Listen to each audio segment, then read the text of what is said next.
my small wonders. Are you ready for a story? I'm Tracy and I've got a magical book for you today. This one is called The Elves and the Shoemaker, retold by Eric Suben, illustrated by Annie Wan. Shall we begin?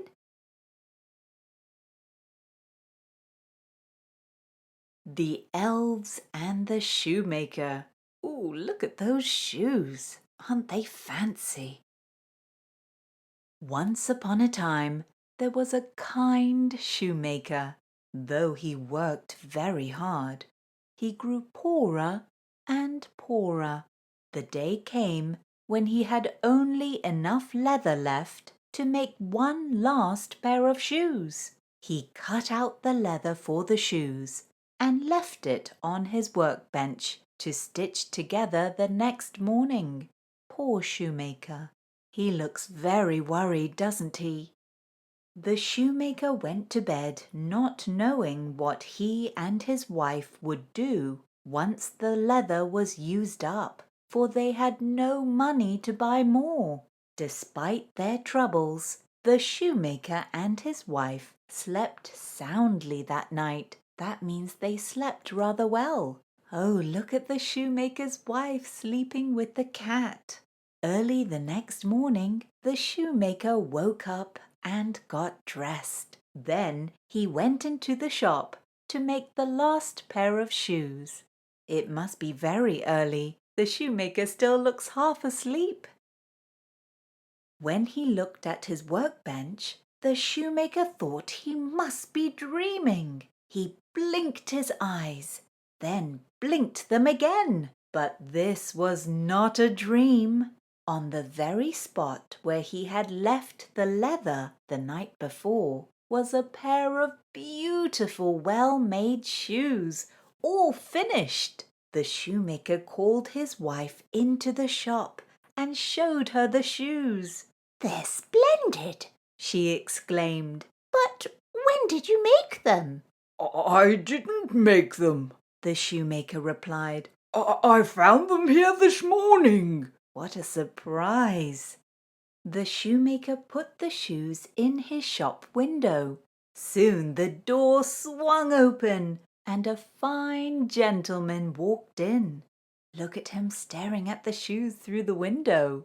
"I must have these wonderful shoes," he said. "I've never seen any like them. The stitches are so small and delicate." The shoemaker sold the shoes to the gentleman, who paid a very high price for them. It looks like the shoes fit him perfectly. With the money, the shoemaker was able to buy enough leather to make 2 more pairs of shoes and a nice big soup bone for dinner. Yum yum. That night, the shoemaker cut out the leather for the shoes. But he was very hungry and he could smell the delicious soup his wife was cooking. "I'll make the shoes tomorrow," he said, and then went to eat dinner. The next morning he found 2 pairs of elegant shoes on his workbench. He showed them to his wife. "Who can be making these marvellous shoes?" she asked. But the shoemaker only shook his head in wonder. So the shoemaker had no idea who was making the shoes. Once again, the shoemaker placed the shoes in the shop window. He didn't have long to wait before the door swung open. This time, there were 2 customers, and they both paid handsomely for the fine shoes. That means they both paid a lot of money for them. But don't they look wonderful? Now the shoemaker had enough money to buy leather for 4 more pairs of shoes. Things went on this way for some time. Every night the shoemaker cut the leather and went to sleep. And every morning he found more beautiful shoes on his workbench. What a lucky shoemaker!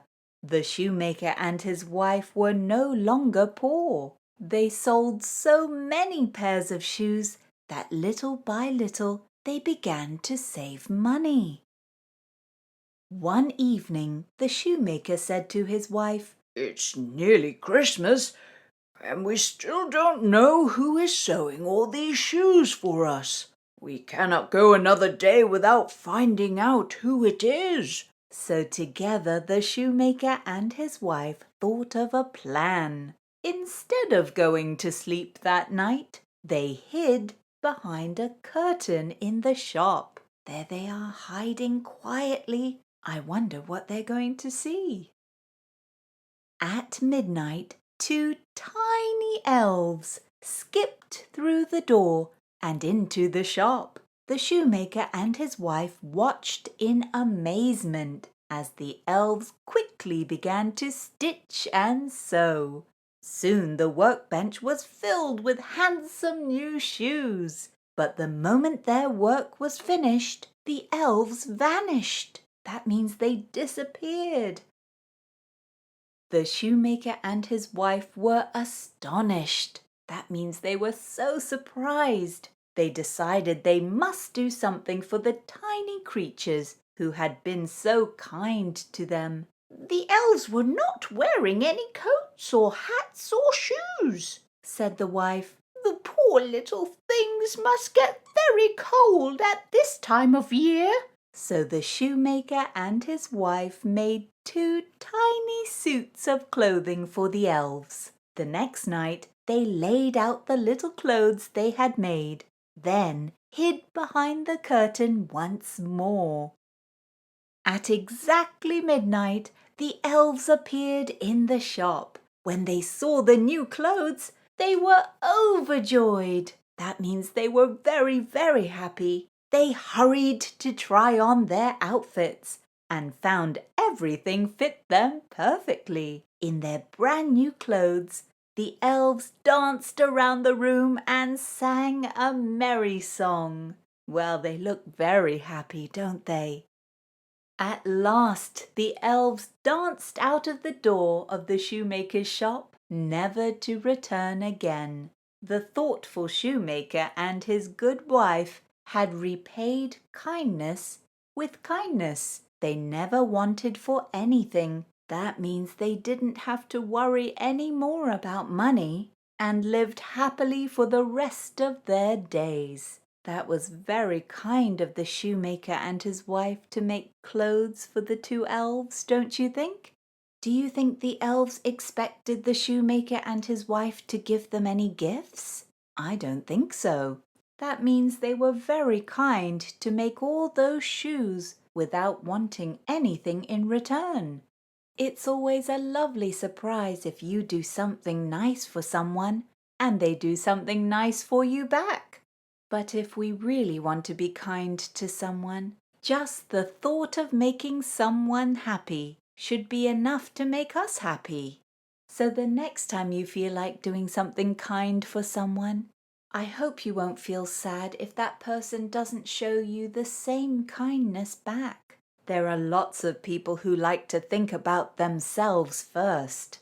And there are some people that don't even say thank you for helping them. But that's okay. We definitely need more kind people in this world, don't we? I hope you enjoyed this book, My Small Wonders, and I'll see you for our next story. Bye-bye.